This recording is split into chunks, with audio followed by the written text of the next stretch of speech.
La Corée du Sud connaît une petite révolution en cuisine. Cela peut paraître radical, mais quand Myung-ja Kim épluche ses légumes en préparant le repas du soir pour sa famille, elle pense déjà aux déchets alimentaires qu'elle génère. Je fais bien attention à tout ce que je jette, à bien essorer les déchets. C'est pour limiter le poids, c'est pour moins payer. Au pays du matin calme, si on jette, on paye. Et traditionnellement, on jette beaucoup. C'est pour cela que le pays a pris des mesures pour pousser les foyers et restaurants à recycler les déchets alimentaires. Généralement en Corée, vous avez donc le plat principal et ensuite ce qu'ils appellent les banchan, donc tous les à côté, du kimchi, des haricots, des petits poissons. Et ça, comme c'est à volonté, les gens ont tendance à en demander en quantité et il arrive que ça reste sur la table. Après le dîner, pour Myung-ja Kim et son gendre, direction l'une des 6000 poubelles intelligentes de la ville. Chaque foyer dispose d'une carte à puce comme celle-ci. Pour ouvrir, j'ai juste à passer la carte. Ensuite, je vide les déchets.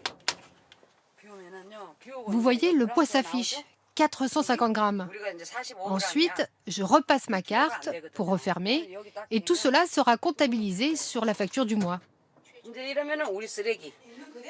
Et le mois dernier, pour cette famille, la facture était de 860 won, soit 1 euro.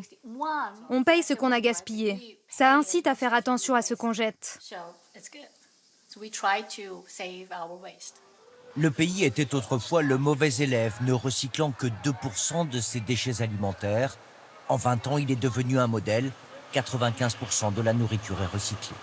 Le système obligatoire et payant est en place depuis 2013. Le gaspillage a été réduit, tout comme le coût de ramassage des ordures de la ville. Nous, on ne récolte que les déchets alimentaires.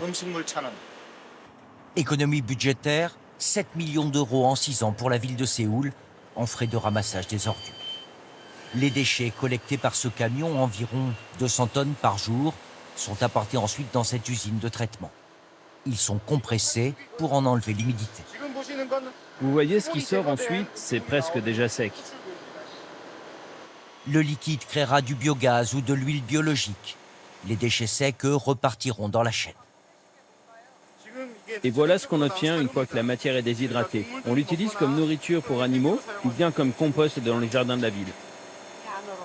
Les jardins de Séoul entrent de barres d'immeubles comme celui-ci. Encouragé par la mairie, il y a aujourd'hui 170 hectares cultivés. On y plante des choux ou des légumes avec de l'engrais naturel qui sort des assiettes. C'est le cycle naturel des déchets alimentaires. Ce que l'on ne mange pas, on l'utilise comme compost et ça nous donne de bons légumes bio. La Corée du Sud, championne du monde du recyclage des déchets alimentaires, veut désormais s'attaquer au plastique. Les Sud-Coréens sont parmi les plus gros consommateurs au monde avec 132 kilos par an et par personne contre 66 kilos en France. Séoul veut réduire la consommation de plastique de moitié d'ici 2030.